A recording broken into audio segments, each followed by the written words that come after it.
As we kick off the NHL regular season here in North America, today we're going to be making some bold predictions to get the season underway. We'll discuss that coming up next. So welcome back to another video here at Top Shelf Hockey. As I mentioned today, I'm going to do my annual video where I make some bold predictions ahead of the NHL season. This year, for today, we have 20 bold predictions. Of course, some are more bold than others. Some might be pretty realistic. Some might be a little far-fetched to some. Obviously, you want to kind of go out on a limb and make a few that are a little bit more bold just for fun, really, to see what might transpire this season. So, like I said, we have 20 here for today. Let's get started. Bold prediction number 1, Kelly McCrimmon is the first general manager relieved of his duties this year. I see the Vegas Golden Knights taking some steps back, not performing up the task. I think they're going to run into more injury problems. Goaltending is a concern. And I think we're going to see an impatient owner in Bill Foley pull the trigger and get somebody new running this team and try to get them back to where they were in season 1 when they went all the way to the Stanley Cup final. But Kelly McCrimmon is your first executive dismissed from a job this year. Austin Matthews will once again win the Rocket Richard Trophy. I see him exceeding last year's goal total and coming around 70 goals, assuming he can stay healthy, of course. That's the key point here. Matthews has traditionally always missed a little bit of time and dealt with at least one injury per season, so a lot of that's going to be dependent on him not missing time. But if he can stay healthy and play at least 80 games, I can see him getting 70 goals this year. It's certainly going to be something. I don't think he's hit his ceiling here just yet for how high he's able to go. I see teams like the Chicago Blackhawks, Arizona Coyotes, Philadelphia Flyers, and Montreal Canadiens being your bottom dwellers. They're going to be the teams in the bottom out for Bedard sweepstakes, looking for that first overall pick for the next generational talent in Connor Bedard in the 2023 NHL Draft. Bold prediction number 4, I have newly acquired Ottawa Senators forward Alex DeBrincat exceeding his former goal totals of 40 goals a season and hitting 50 goals in his first year in Ottawa. With DeBrincat being able to play with guys like Claude Giroux and Tim Stützle, who he's already got great chemistry with, I see him hitting new heights and certainly surpassing his previous highs in goals for a season. Bold prediction number 5, your top 3 goaltenders in the conversation for the Vezina Trophy will be Igor Shesterkin of the New York Rangers, of course, who was in that category last year, but a couple of newcomers in Thatcher Demko and Ilya Sorokin will be the top 2 kind of surprise goalies who get themselves in that mix this year. They're both going to lead their teams to a lot of success this year and be in that conversation here as well. Bold prediction number 6, Patrick Kane decides to waive his no-move clause, accept a trade, and is dealt to the New York Rangers at the NHL trade deadline, reuniting himself with former teammate and line mate Artemi Panarin and helping the Rangers go on a deep playoff run. And I'm thinking that I'm really also willing to throw in here that there's a good chance that he ends up re-signing in New York. I know there's some that are going to probably think, how can he afford this? Well, for the end of the season, it's real easy. If they can get themselves accruing enough cap space, they get Chicago to retain 50%, and then going into next year, well, they might have to make some changes to their adjustments to their lineup to make it work, but I can see them trying their hardest to figure that out.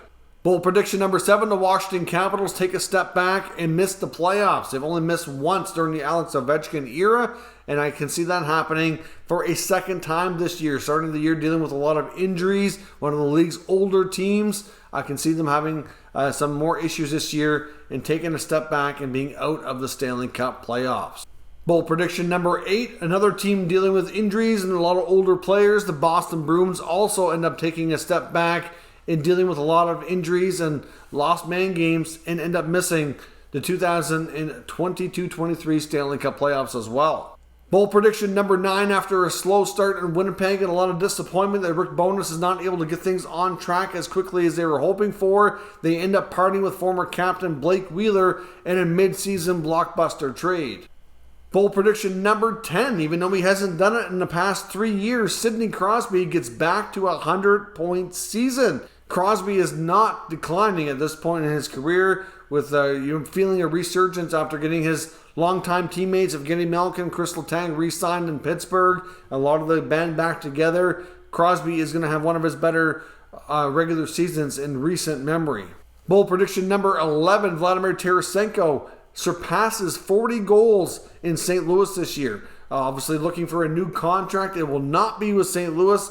Tarasenko and the Blues will not work out a contract extension throughout the season. He's going to obviously having close to a career year. Obviously last year was really solid for him. He's going to continue to build upon that, have something to prove, something to play for. It will be one of the top sought after UFAs in the market in the offseason. Bold prediction number 12. The New York Islanders bounce back from last year and get back into the playoffs. We know that the New York Islanders obviously last year had a lot to deal with an exceptionally long road trip, had some major COVID issues like a few other teams that were one of the hardest hit ones across the league. But combine that with the fact that the team gets a fresh start here, and young goaltender Ilya Sorokin goes on a special season here, getting into conversation for the Vezina Trophy, leads them back to a wildcard spot and qualifies for the 2023 Stanley Cup playoffs.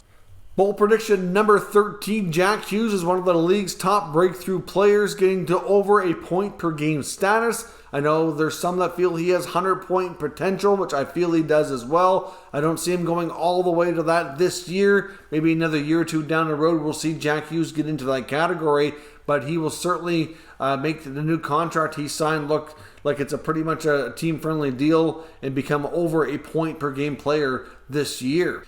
Bold prediction number 14. Early in the season, the LA Kings and their fans are going to be really worried that the Kevin Fiala trade and contract that he was given was a huge mistake after a really slow start by Fiala. But as we know, Fiala does have a history of starting slow, but will pick things up and become a very streaky scorer by mid-year, getting himself caught up and on track and still finish really strong, helping the LA Kings qualify for the Stanley Cup playoffs for the second straight year. Bold prediction number 15. Kirill Kaprizov continues to build on his fantastic young career here so far, get himself into the Hart Trophy conversation. He's going to garner a lot of votes for the Hart this year. Of course, with Fiala no longer in Minnesota, Kirill's pressure to be the guy and lead this team is going to be even more so without one of the top offensive weapons on the team there by his side. He will see an increase in production yet again. He has not hit his ceiling just yet, and like I said, will be joining the conversation of one of the league's top players throughout the season. Bold prediction number 16. Early in the year, you're going to see some top rookie defensemen dominate the top rookie and Calder conversations, including Owen Power of the Buffalo Sabres, the former first overall pick, and Jake Sanderson of the Ottawa Senators, former fifth overall selection. Both guys will make their NHL full season campaign debuts this year, playing a full season. And the main reason they're going to be such a dominant force in the Calder Trophy voting is not only because of the offensive numbers they can put up. I think we'll see decent offensive production out of the young demon, but it's going to be more so the fact that they're playing such a big role for their team and logging big minutes and actually putting up good defensive metrics as well. You could argue that they'll have a bigger role and a much more important number of minutes played on their team than some of the top young offensive players that they'll be in competition with for this trophy early in the season. Now, I'm not convinced that either one of them will necessarily win the Rookie of the Year award, but they'll be heavily in the conversation and be the early odds-on favorites early in the season. Bold prediction number 17, staying with rookies as the season goes on, though, you're going to see other top young offensive players like Matty Beniers, Mason McTavish get more so into the conversation, joining Power and Sanderson as your top four players in that conversation. And as those guys continue to rack up points, there'll be a heavy debate. Do you go with a player who's playing 20 plus minutes a night in a top four role for their team, or do you go with more an offensive player who's having an impact? Matty Beniers projects to be the number one center in Seattle and could certainly be playing a big role in big minutes as well to certainly garner a lot of those votes. Goaltender Logan Thompson will become the wild card factor in the Calder Trophy nominations as well, because obviously Logan Thompson is expected to get a lot of starts for the Vegas Golden Knights and could certainly sway the votes a little bit depending on how he does. Bold prediction number 18, staying with a few more rookies that are kind of underrated and not really on a lot of people's radar for being in the Calder conversation, but I think people should be taking notice. Include players like Shane Pinto of the Ottawa Senators. He projects right now to get some power play time on power play 2, depending on, of course, with the Senators being loaded on 2 power play units. Hard to say which one exactly he ends up on and which one gets more ice time. But Shane Pinto, even though he's projected to play more of a third-line role, I think has a lot of offensive talents and will probably put up more points than a lot of people are predicting.